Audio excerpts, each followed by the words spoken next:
al decibelio. ¿Ya? Vámonos al inicio, ¿no? En la parte izquierda podemos observar, ¿no? En la izquierda de sus pantallas podemos observar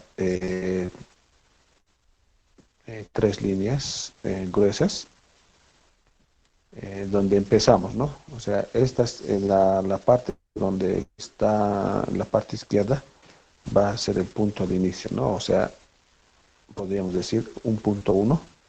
Y lo que está en el lado derecho, las tres líneas que están en forma vertical en el lado derecho, es el tramo final, podríamos decir, ¿no? O el punto final, ¿no? Donde va a llegar la señal. Entonces, iniciamos con esta primera parte, donde vamos a ver inicialmente.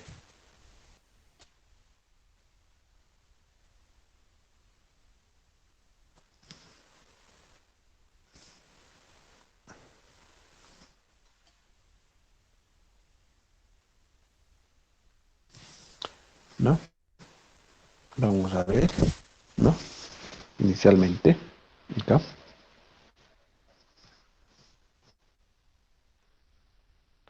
en lo que es el punto uno,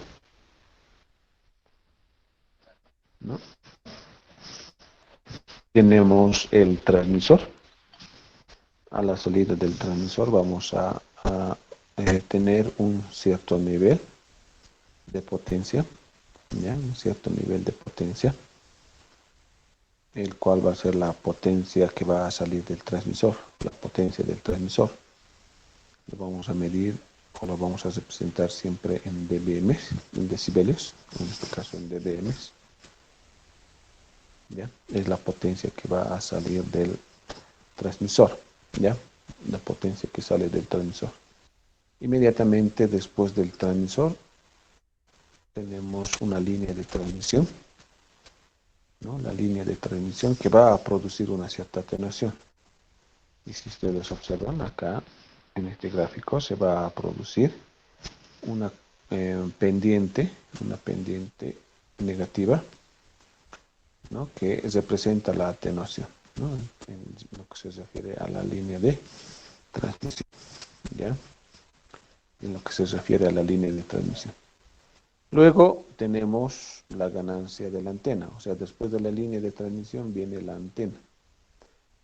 Entonces, toda antena tiene una determinada ganancia, tiene una cierta ganancia, ¿ya?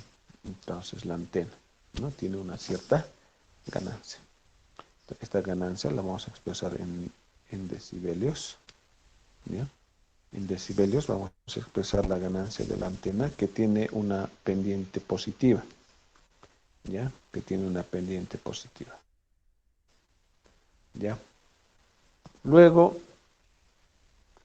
tenemos lo que es el pire, ¿no? A la salida de la antena, ¿ya? A la salida de la antena, ¿no? La línea vertical representa que estamos saliendo de la antena.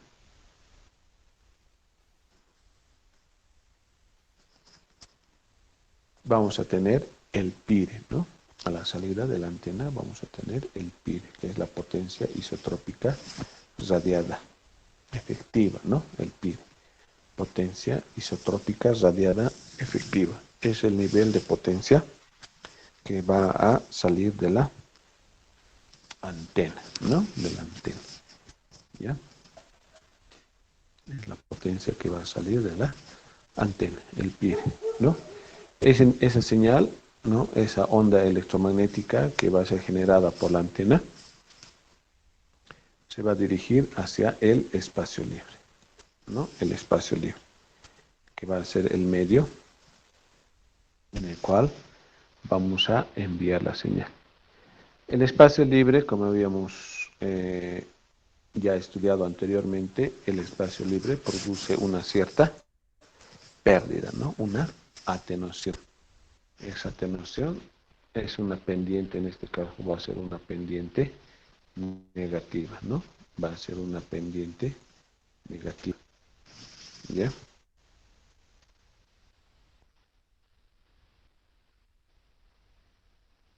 Estamos.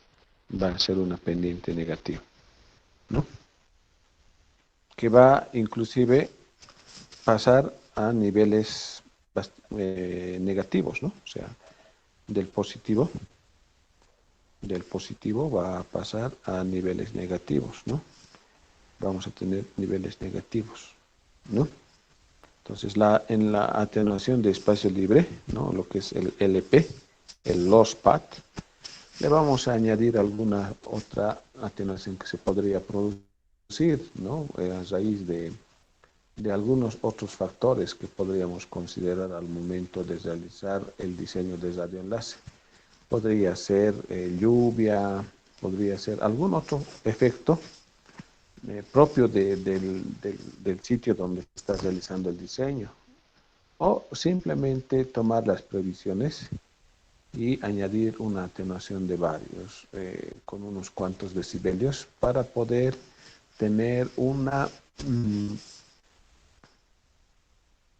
confianza o una confiabilidad de nuestro sistema, ¿no? Para añadir la confiabilidad de nuestro sistema. ¿Ya? La atenuación de varios no significa que le demos niveles exagerados en lo que se refiere a la atenuación o a la pérdida, ¿no? Sino que simplemente podríamos añadirle o restarle a la señal unos cuantos decibelios para garantizar que la señal que va a llegar al lado del receptor, mm, bueno, en el lado del receptor tengamos las consideraciones necesarias respecto a las atenuaciones de varios. ¿Ya?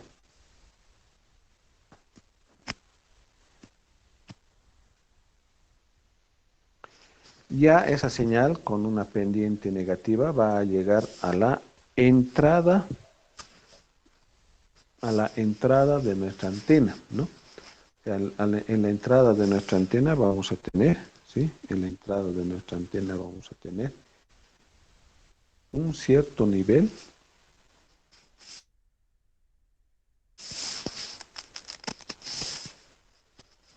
de recepción, ¿no? Un cierto nivel de recepción, ¿ya? Ese nivel de recepción va a ser la señal que va a llegar del espacio libre, ¿no? Del espacio libre va a llegar esa señal a la entrada de nuestra antena. Luego, ¿no?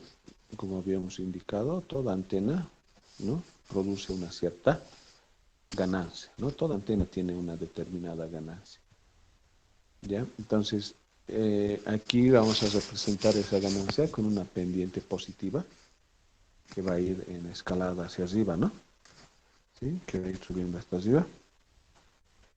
Y inmediatamente después de la antena vamos a tener la línea de transmisión, ¿no? La línea de transmisión.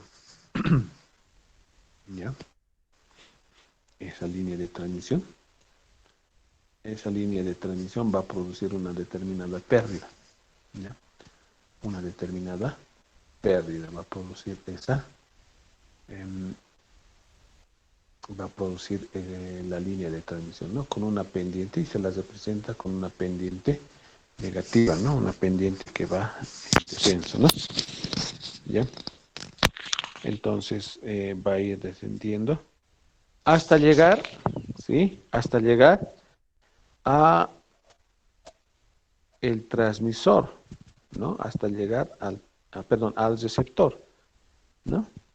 Vamos a tener el receptor en este punto. En la tercera línea que tenemos, ¿no? O en la última línea que tenemos acá vertical, representa el transmisor.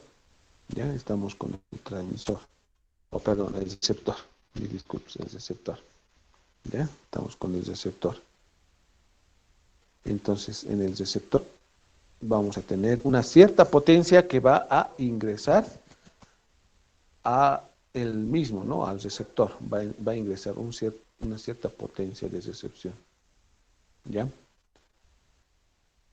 Entonces ya tendríamos el diseño, ¿sí? Ya tendríamos el diseño de lo que es un sistema de radioenlace básico, ¿ya? Ahora, tomando ciertas consideraciones que se producen en, en el medio, que se producen en el entorno de cuando se está realizando un diseño de radioenlace, debemos considerar algunas situaciones que nos van a servir para poder, en este caso, para poder tomar en cuenta el funcionamiento de los equipos en forma ya práctica. Estos parámetros vienen dados por algunos conceptos que ya lo hemos ido estudiando, como son eh, el margen de desvanecimiento, el F sub m, el margen de desvanecimiento, y la potencia mínima de recepción, ¿no? Y la potencia mínima de recepción. ¿Ya? La potencia mínima de recepción es el nivel más bajo en el cual puede operar, nuestro receptor, ¿no? O un receptor.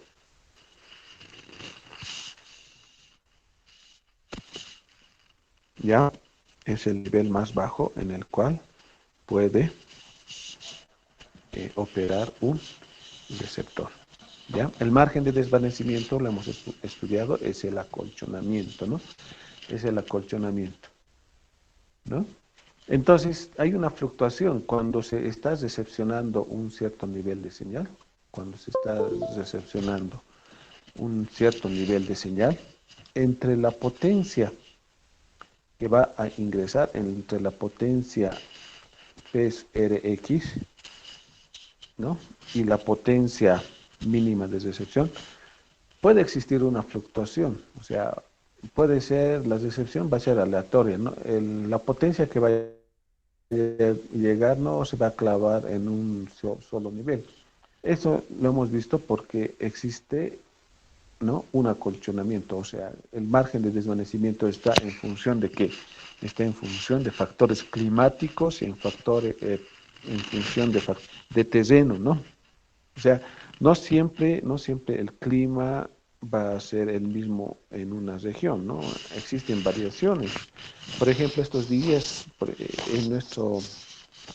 en lo que es el clima, por ejemplo, de invierno que nosotros tenemos en esta región, más que todo en La Paz, es un clima bastante seco, ¿no? O sea, días despejados, bastante soleados, ¿no? Pero puede existir otras épocas del año en el cual tengamos bastante precipitación fluvial, o sea, lo que es lluvia, podemos tener granizo, nevada, qué sé yo, ¿no? Tener diferentes tipos. Entonces, eh, acá en el margen de desvanecimiento, que está entre la potencia de recepción y la potencia mínima de recepción, va a existir una fluctuación, ¿no? Va a haber una variación. Entonces, los niveles de potencia que lleguen tienen que estar dentro de este margen, ¿no? Dentro de este rango, ¿no? Por eso se le denomina margen de desvanecimiento, ¿no? El fading, ¿no? Entonces, la señal puede desvanecerse, puede ir cayendo, ¿no? Pero si la señal que va a llegar al receptor va a estar por debajo de la potencia mínima de recepción, obviamente que no va a haber una buena recepción de la señal. Y si está por encima de la potencia de recepción, puede existir una saturación de la señal. Entonces, es por eso que se diseña de manera que tengamos este acolchonamiento, ¿no? Este acolchonamiento nos va a permitir tener, ¿no? O de poder recepcionar los niveles de señal fluctuantes, ¿no? O sea, que van a tener una variación, ¿ya? Una variación, ¿sí?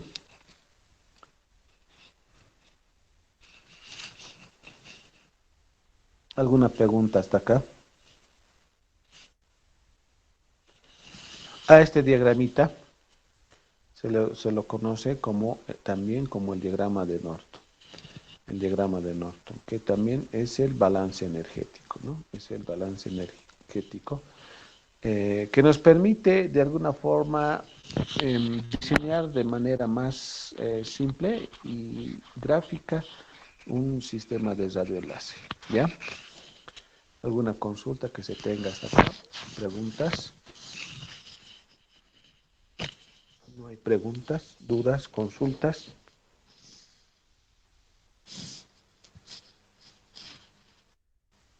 Bien, creo que no hay preguntas. Vamos a continuar. Acá tenemos este otro gráfico donde también mencionamos esto, ¿no? Tenemos la potencia de transmisión, la atenuación de la línea de transmisión o del cable, la ganancia de la antena, tenemos el PIRE, la pérdida del trayecto, la ganancia de la antena, la atenuación de la línea de transmisión y la potencia de recepción, ¿no? El margen de desvanecimiento y la sensibilidad o la potencia mínima de recepción, ¿ya?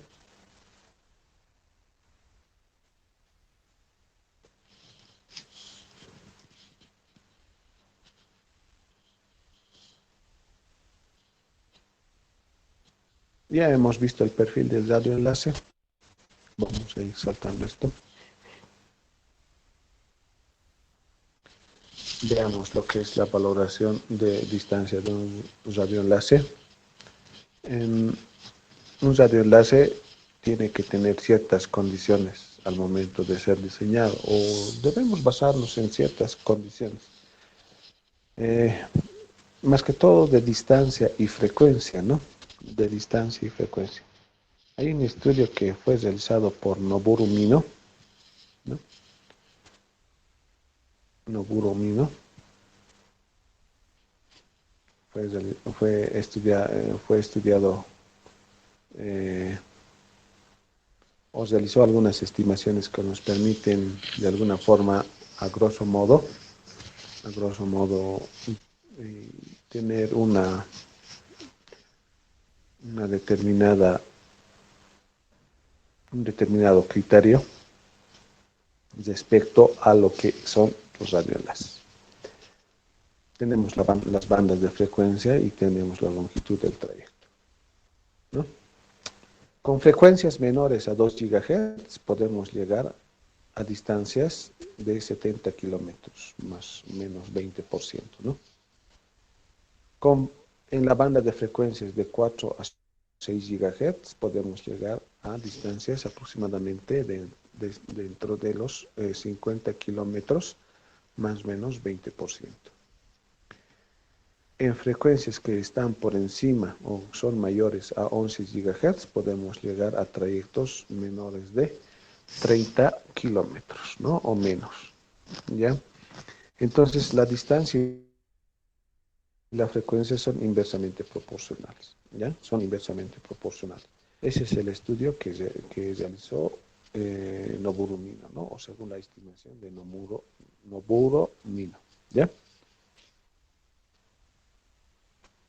Ya hemos realizado anteriormente lo que es hemos realizado anteriormente lo que es el cálculo de la distancia, ¿sí? Entre dos sitios, ya hemos visto las fórmulas. Esta es una otra fórmula que nos permite también calcular la distancia entre dos sitios dentro de la superficie de la Tierra.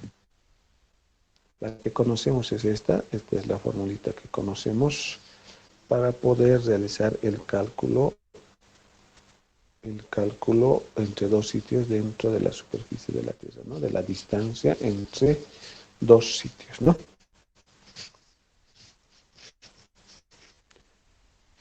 Hemos visto ya el perfil del radioenlace. El perfil del radioenlace está en función a la altura versus la distancia.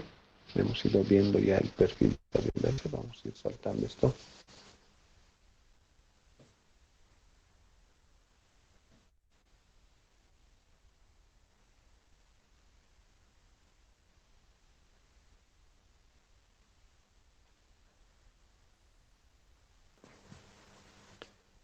Bien, veamos esto más.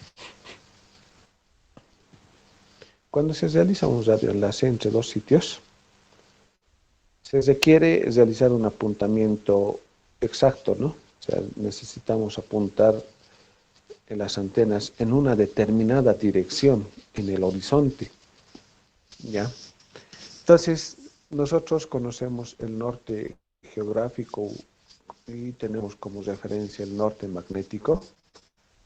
Entonces, para poder realizar nuestro diseño tenemos que inicialmente saber el sitio exacto donde vamos a apuntar nuestros radioenlaces o donde vamos a realizar el apuntamiento de nuestras antenitas direccionales, ¿no?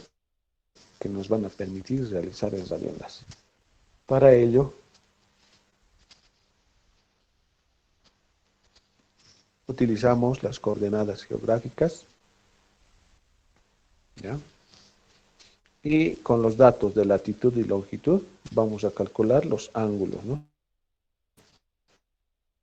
Los ángulos de orientación. Estos ángulos de orientación son necesarios puesto que en lugares donde no se conoce estos datos nos van a permitir, ¿no? Nos va a permitir realizar, nos va a permitir realizar ese, ese proceso, ¿no? De orientar, ¿no? Entonces tenemos que tener un ángulo de orientación, ¿no? Tenemos que tener un ángulo en el cual se tiene que orientar la antena direccional,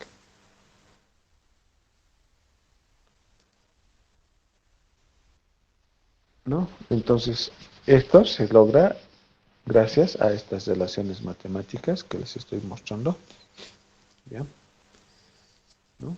Gracias a estas relaciones matemáticas, expresar la orientación entre los sitios dentro de la superficie, la orientación exacta o casi exacta, si no exacta, ¿no? Dentro de la superficie de la Tierra. Entonces, lo que necesitamos conocer, eh, lo que es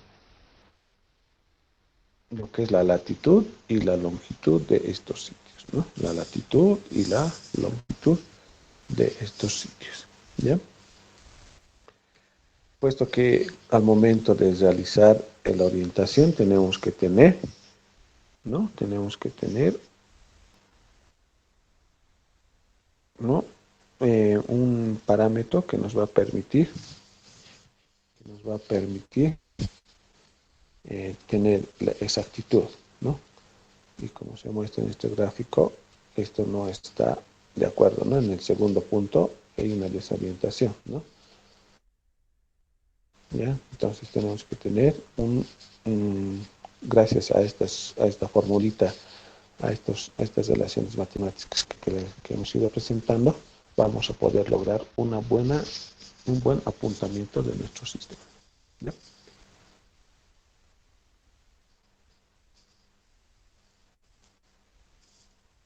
Otro parámetro que es muy importante también tomar en cuenta es el ángulo de elevación. El ángulo de elevación es el ángulo con el cual se orienta en la vertical, ¿no? Entonces, como en este gráfico podemos observar lo siguiente, ¿no? Podemos tener dos sitios que estén en alturas diferentes, ¿no? Alturas diferentes. Entonces, para poder tener una ubicación o un apuntamiento, en este caso, en relación a la vertical, ¿sí? Necesitamos conocer ese dato. Y con la ayuda de un inclinómetro vamos a poder realizar la orientación casi exacta, ¿no? Entonces, para poder realizar eso, se utiliza lo que es esta relación matemática que está en función a, a las alturas, ¿no? De ambos sitios, ¿no? A las alturas de ambos sitios y la distancia, ¿no? El arco tangente o el tangente inversa de la diferencia de las alturas sobre la relación de la distancia, ¿no? De esta forma. ¿Ya? Entonces, de esa manera nosotros podemos ir calculando el ángulo de elevación. Antes de ver diversidad, vayamos a ver algo que nos estamos olvidando, ya para concluir esta parte.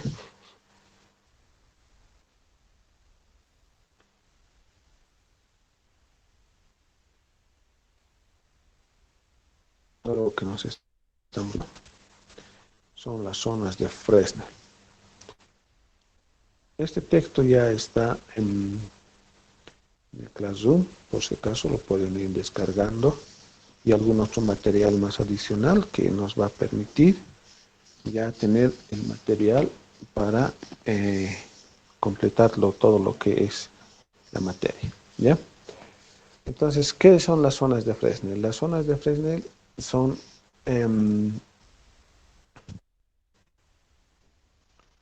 como han visto seguramente ya en óptica, en lo que es física, ¿no? Como las ondas electromagnéticas a, se asemejan a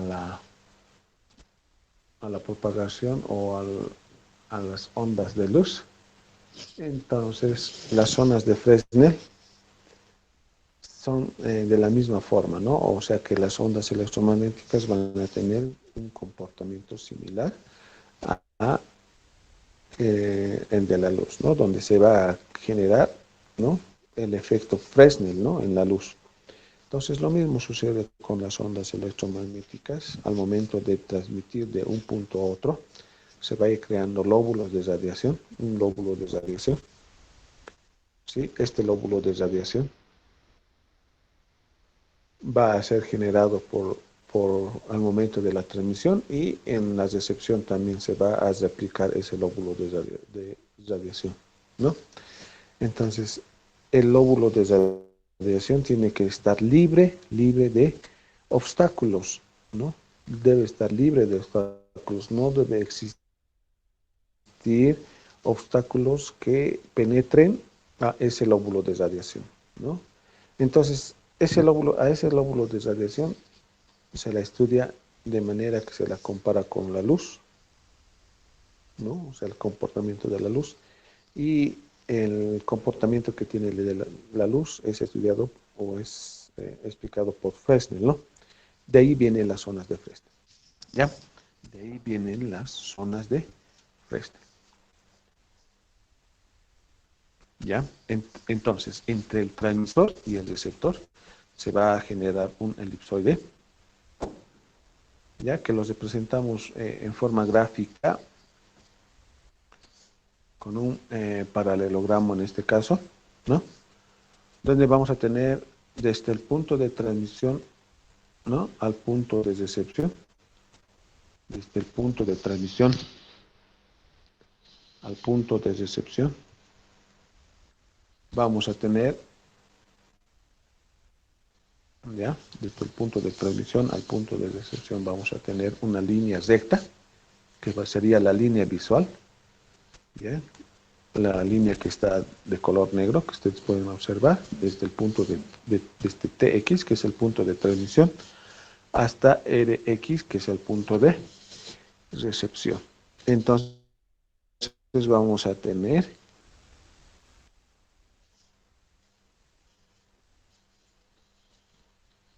en este caso, vamos a poder tener, ¿ya? Una línea visual, ¿no? Una de las características en este caso de lo que es el diseño de radioenlaces en altas frecuencias, ¿no? Estamos hablando de UHF, SHF e inclusive EHF. Estamos hablando de que estos sistemas tienen que tener una línea visual, tienen que tener línea de vista, ¿ya? Tienen que tener línea de vista. Entonces, entre el transmisor y el receptor va a existir una cierta distancia, ¿ya? Una cierta distancia, ¿ya? En esta separación que tiene el transmisor y el receptor, va a existir obstáculos, ¿ya? Va a existir obstáculos que van a tender o que tienden a penetrar, en este caso, ¿no? Estos obstáculos tienden a penetrar a las zonas de Fresnel, sea, al lóbulo de... Es por eso que se hace este estudio de las zonas de Fresnel, para tener liberado las zonas de Fresnel. En todo caso, la primera zona de Fresnel, ¿ya? O sea, las zonas de Fresnel, si nosotros hacemos un corte transversal del lóbulo de radiación, vamos a poder observar lo siguiente, ¿no? En la parte central, ¿no? En el círculo que está en la parte central, vamos a tener una concentración de una energía elevada. En la segunda va a ir disminuyendo, en la tercera y en la cuarta, ¿no? Entonces, a cada círculo, en este caso, en estos círculos concéntricos que tenemos, se las va denominando zonas de Fresnel, ¿no? Donde la energía va a ir disminuyendo conforme nos vamos alejando de la parte central. Entonces, el primer círculo lo vamos a denominar zona de Fresnel, que tendría una equivalencia en relación a longitud de onda de lambda medias, ¿no? De lambda medias. A eso se la denomina primera zona de Fresnel. Luego tenemos la segunda zona de Fresnel, que en relación a, en este caso, a, a frecuencias o longitudes, va a tener una relación de lambda. Luego vamos a tener la tercera zona de Fresnel, ¿no? La tercera zona de Fresnel, que es igual a 3 lambda medios. La cuarta zona de Fresnel, dos veces lambda, y así sucesivamente podemos ir verificando la existencia de mucho más zonas de Fresnel, ¿no? ¿Ya? Entonces, en este elipsoide que se va generando, ¿no? En ese elipsoide que se va generando, va a existir obstáculos que van a intentar penetrar, o van a penetrar al lóbulo de radiación, ¿ya? Entonces, es por eso que es necesario calcular la zona de Fresnel, ¿no? En todo caso, lo que nos interesa más que todo en esta parte en el estudio de las zonas de Fresnel, es estudiar la primera zona de Fresnel, ¿no? El primer radio de la zona de Fresnel. ¿Qué quiere decir esto? Que esta primera zona de Fresnel debe estar libre de obstáculos, ¿no? Debemos liberar la primera zona de Fresnel. No tiene que existir obstáculos en la primera zona de Fresnel, ¿no? Para ello se realiza un estudio matemático.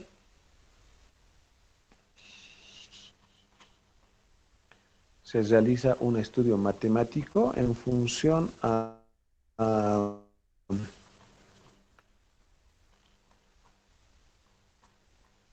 en relación a esta figura geométrica que tenemos, se va realizando una valoración a partir del teorema, de los teoremas que tenemos de Tales, los teoremas de Pitágoras, ¿ya? Vamos partiendo y vamos encontrando, obviamente que no vamos a realizar ahora, simplemente nos vamos a ir al resultado final, a la fórmula general. También utilizamos sumatorias, utilizamos la serie del binomio, ¿no? La serie del binomio para poder encontrar un valor que nos permita determinar, ¿sí?, si tenemos un despeje en la zona de Fresnel, ¿no?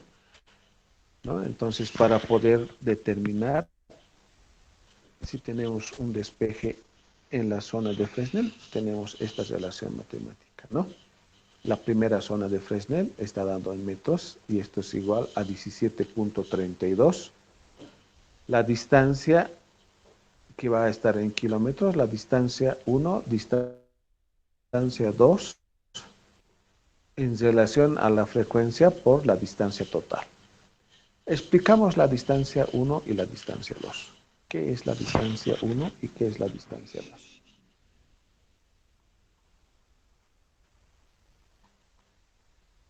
La distancia 1 es desde el punto de transmisión hasta el punto donde se va a medir el obstáculo. Esta distancia 1 va a ser, ¿no?, evaluada en relación al obstáculo.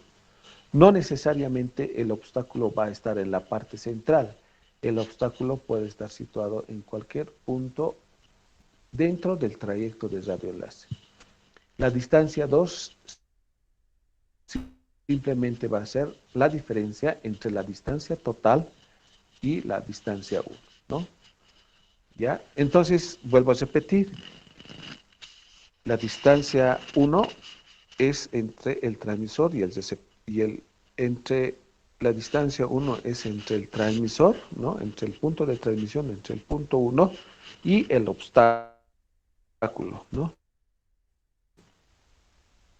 El obstáculo no necesariamente va a ser en la parte central, puede estar situado en cualquier otro punto.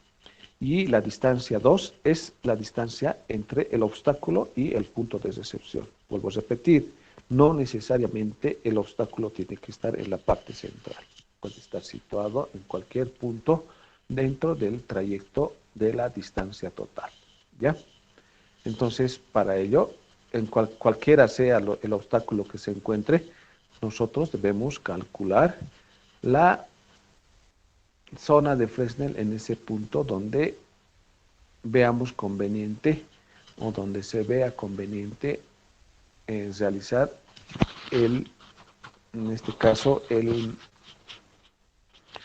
despeje de la primera zona de Fresnel, ¿no? Tenemos que tener la primera zona de Fresnel totalmente despejada, ¿ya?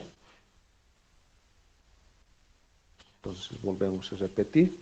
Para ello vamos a utilizar esta relación, ¿no? Ojo que en esta relación la distancia y la distancia 1, distancia 2 y la distancia total ya viene expresado en kilómetros. No es necesario introducir el prefijo o la notación científica de kilo. Lo mismo con la frecuencia. Esto viene en gigahertz, ¿no? En gigahertz.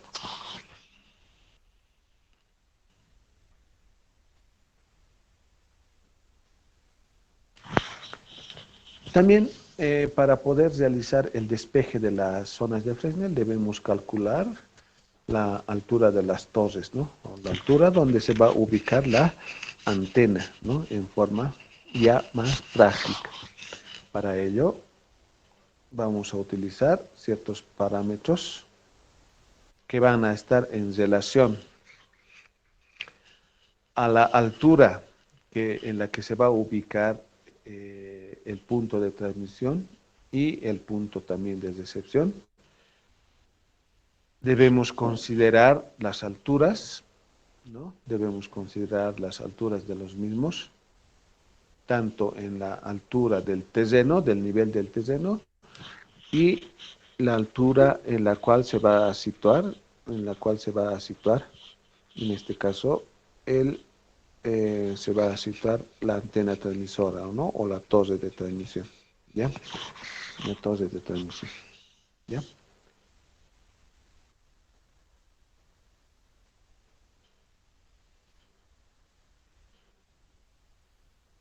Además, debemos considerar la distancia y el obstáculo, ¿ya?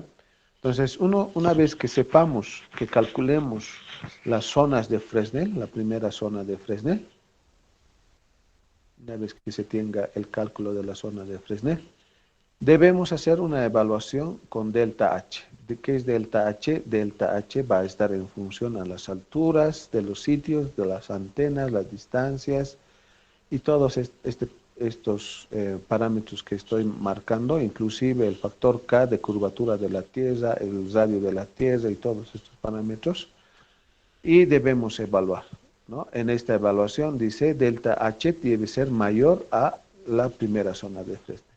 Si existe, si existe o si se cumple este parámetro o esta relación, esta evaluación, entonces dice, entonces existe línea de vista, ¿ya?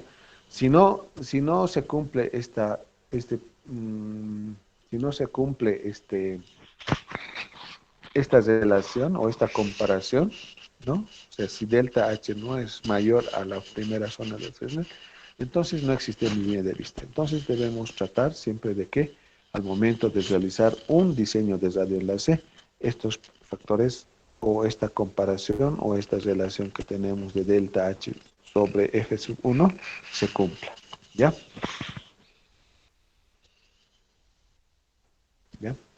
Entonces, la altura de las antenas y lo que es el obstáculo, la obstrucción que existe al frente, debe ser evaluada de manera adecuada. ¿Ya?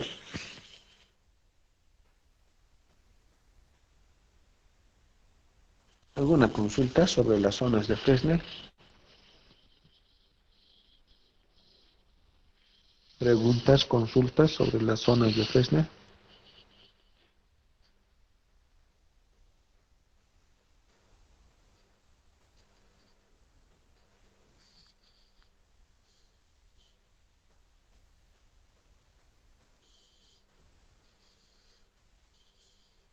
Bien, no hay preguntas, espero que se haya entendido. Vamos avanzando.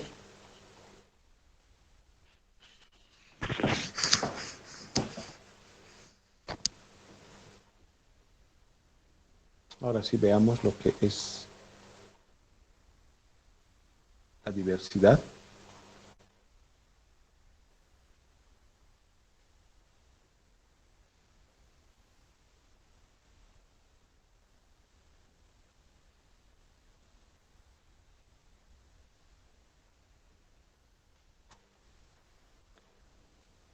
Veamos ahora lo que es diversidad. ¿Ya? Cuando estamos realizando un sistema de radioenlace jóvenes entre dos sitios, es necesario considerar que va a existir interrupciones, ¿no? Ya hemos estudiado lo que son las interrupciones. Esto está en función a la confiabilidad o la no confiabilidad en un sistema, ¿no? Y esto nos ha dado lugar a calcular el margen de desvanecimiento. Entonces, cuando estamos realizando el dimensionamiento, al momento de elegir el sistema que se va a utilizar o los sistemas que se van a ir implementando, debemos considerar que los mismos tienen que tener, ¿no?, una confiabilidad, básicamente, ¿no? O sea, debemos hacer que el sistema sea confiable. Para ello, utilizamos lo que es la diversidad. ¿Qué es diversidad? ¿No? La diversidad son los caminos que se puede elegir, ¿no? O sea, es como ese dicho que dice todos los caminos llevan a Roma, ¿no? Algo así más o menos. Entonces, buscar varios caminos o alternativas, ¿no?, que nos permitan llegar al mismo sitio, al mismo punto, ¿no? Entonces, dentro de lo que es diversidad, vamos a encontrar en este caso, por ejemplo, diversidad de frecuencia. ¿Qué significa diversidad de frecuencia? Diversidad de frecuencia significa, me permiten un momento.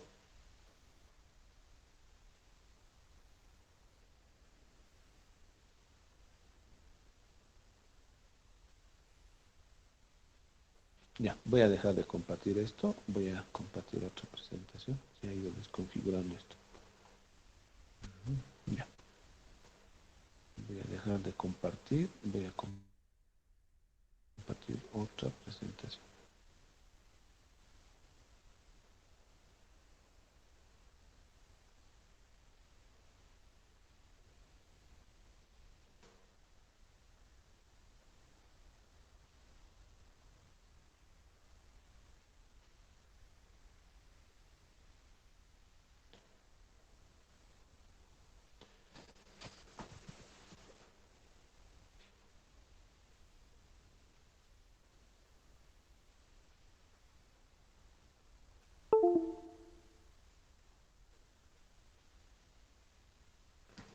Ya, en lo que se refiere, por ejemplo, a diversidad de frecuencia, ya, es buscar caminos alternos, ¿no? O sea, buscar un camino alterno que nos permita llegar al mismo punto al mismo tiempo, ¿ya? Por ejemplo, vamos a tener la información que va a ingresar, ¿no?, la información que va a ingresar. Vamos a tener un divisor de potencia, ¿no? Vamos a dividir, esa señal la vamos a dividir en dos, ¿no? Vamos a dividir.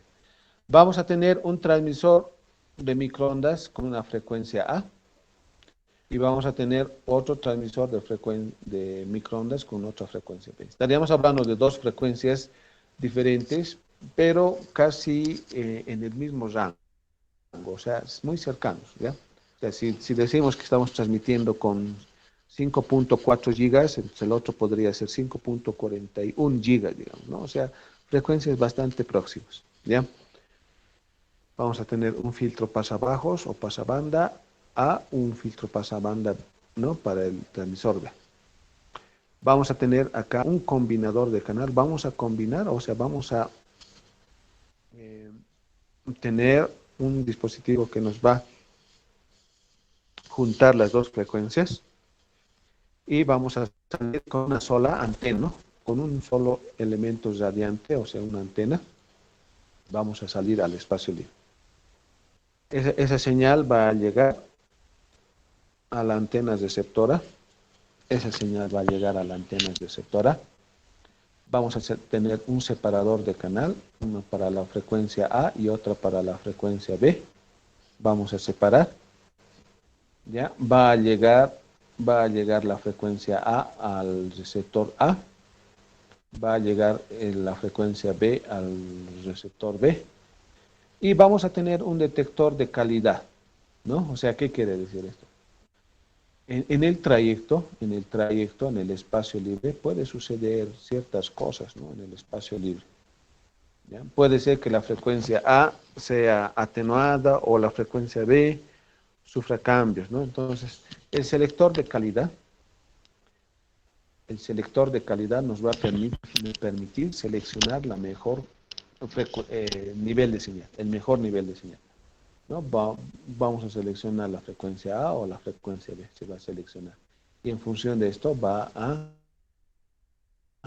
ir demodulando la información en FI, ¿ya? Entonces, a eso se refiere diversidad de frecuencia, ¿no? A eso se llama diversidad de frecuencia. Utilizar diferentes frecuencias o frecuencias diferentes para poder llegar al mismo punto y de alguna forma poder seleccionar el nivel de frecuencia que tenga una buena, eh, un buen nivel propiamente dicho, ¿no? Un buen nivel, ¿ya?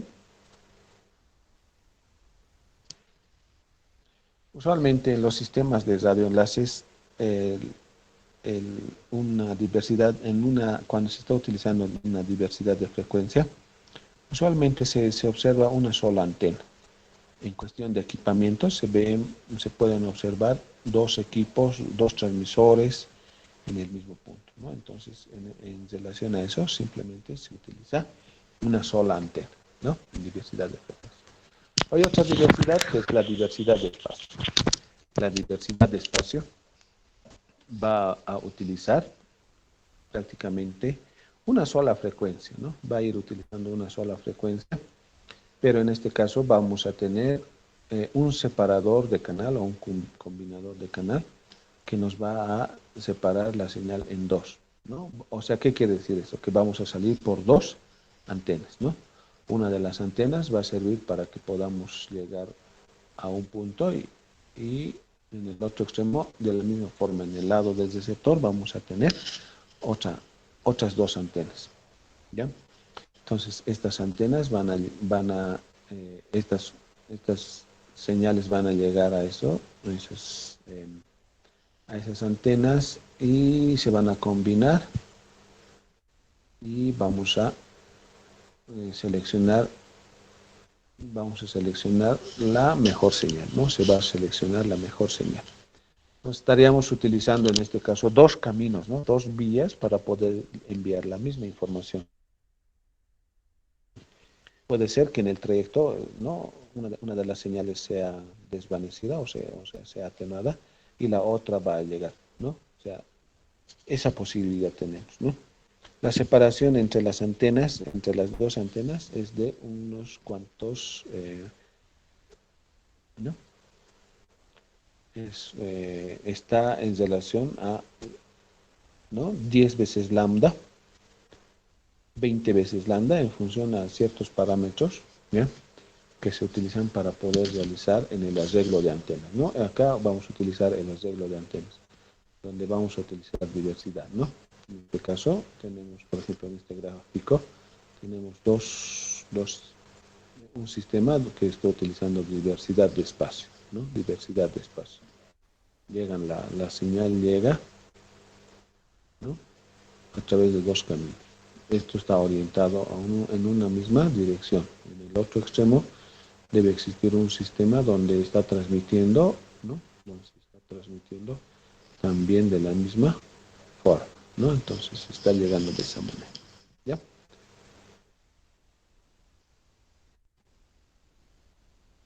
En lo que se refiere a un sistema de radioenlace, podemos tener configuraciones punto a punto o punto multipunto, ¿ya? Las configuraciones que se pueden realizar, ¿ya? Una configuración punto a punto es cuando realizamos un enlace entre dos sitios, ¿no? Cuyos objetivos son específicos, ¿no?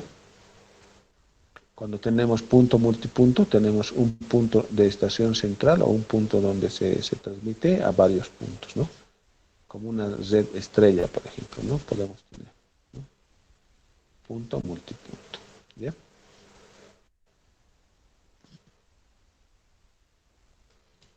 Algo muy importante en un sistema de red de enlace es el factor de protección, ¿ya? Más adelante vamos a hablar del factor de protección, lo que son los sistemas de puesta a tierra, los sistemas de pararrayos, las balizas que se colocan al momento de realizar la protección, ¿ya? Ya. ¿Alguna pregunta hasta acá, jóvenes? ¿Alguna consulta?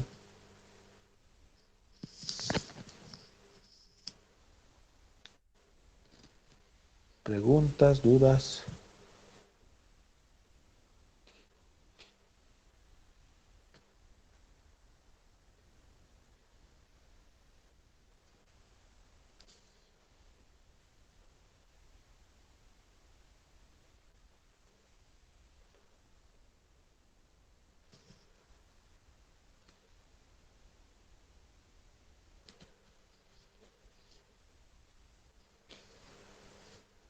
¿Hay preguntas, dudas, consultas?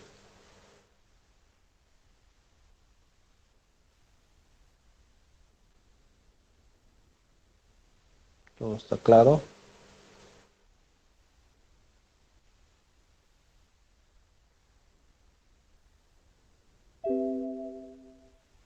Bien, espero que sí, todo esté claro.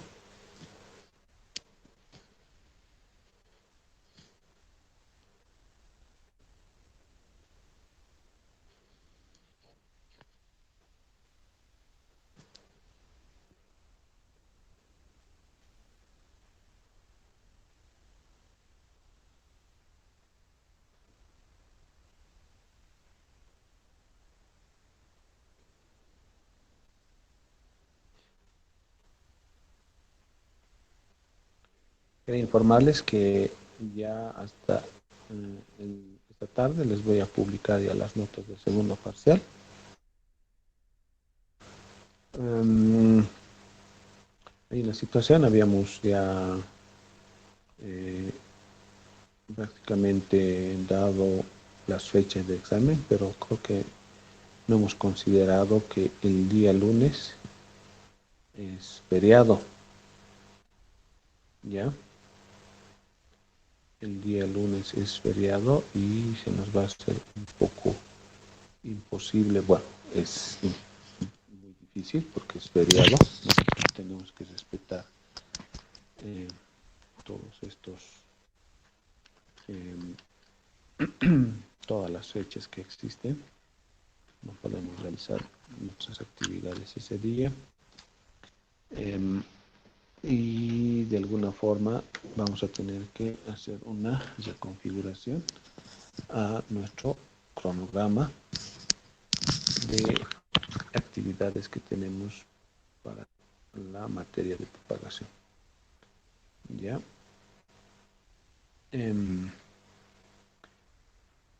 antes de continuar, ya de una vez definiremos, tenemos que avanzar un poco más en relación a la culminación. Prácticamente hasta este momento ya estaremos en un 90% del avance de la materia.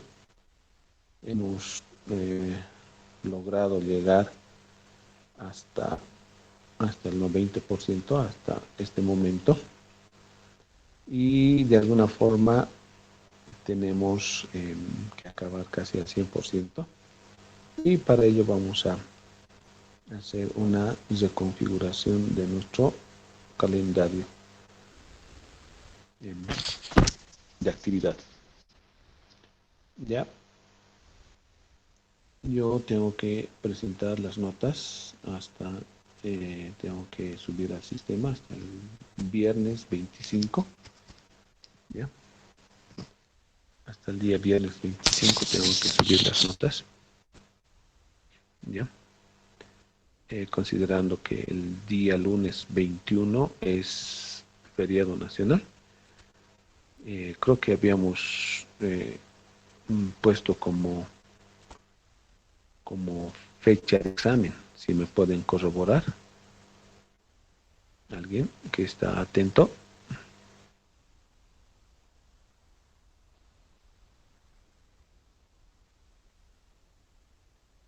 ¿Cuándo dijo Liz? ¿Puedes repetir, por favor? Habíamos dado ya fechas anteriormente, habíamos dado fechas para poder realizar ya nuestras evaluaciones. Y creo que, si no me equivoco, hemos dado como fecha de examen para el examen final el día lunes. Eso pregunto. ¿Ya? Si es que hemos dado la fecha tentativa o la fecha del examen final el día lunes, si me pueden confirmar.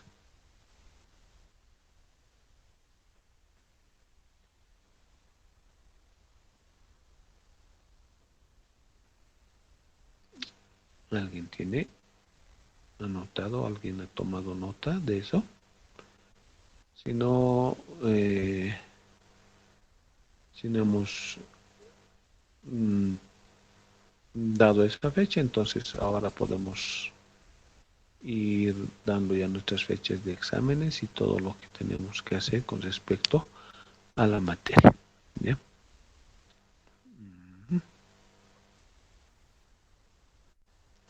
¿Tenemos esa fecha?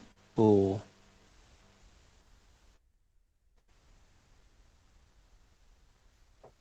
Creo que no, Liz.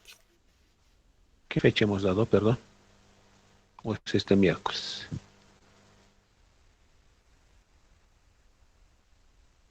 Si es este miércoles sería excelente, entonces el día miércoles damos nuestro examen final. Este miércoles, licenciado. Sí, por eso les estoy pidiendo que me corroboren esta situación, porque anteriormente hemos fijado las fechas, hemos dado las fechas. No las tengo registrado, por eso estoy consultándoles.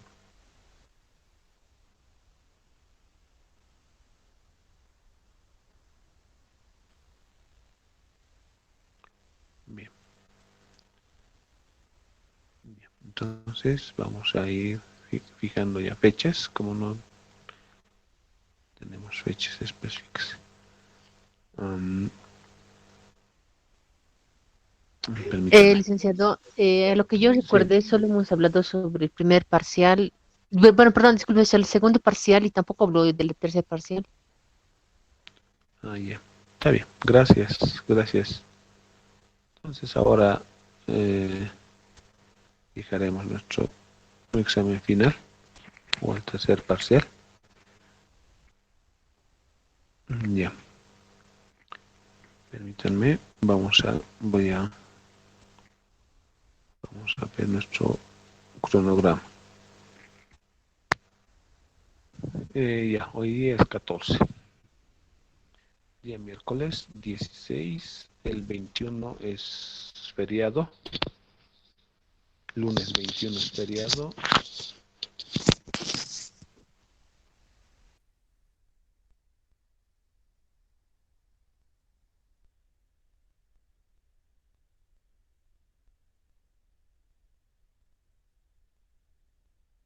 Bien, el 23,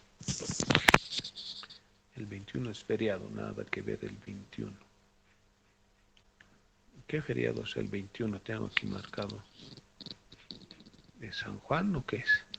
Año Nuevo Aymara creo que es. De los plurinacionales. Bueno, los que tienen que festejar van a estar festejando ese día. Ya. Los plurinacionales, ya. Entonces,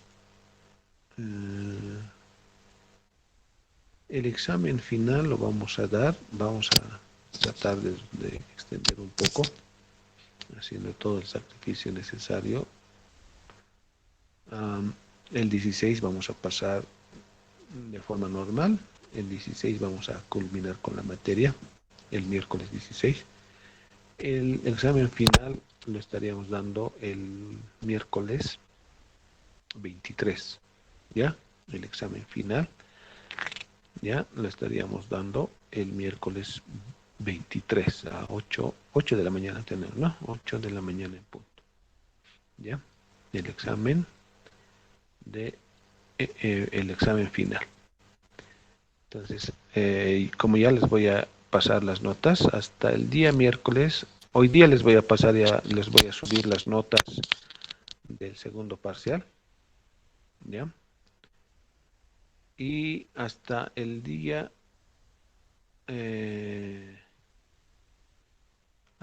lunes o martes, ya les voy a tener las notas más la auxiliatura, ¿sí? Prácticamente el viernes pasan clases de auxiliatura, creo. Entonces ya vamos a tener hasta el día 22, ¿no?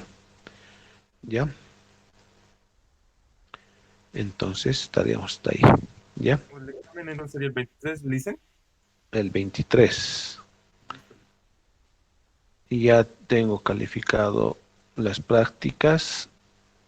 Voy a ponderar eso. No vamos a alcanzar a hacer el proyecto, simplemente las prácticas que se han presentado. Creo que son 3. Esas las voy a ponderar. Los que han presentado bien, los que no, lo siento mucho. ¿Ya? Y con eso estaríamos culminando, ¿ya?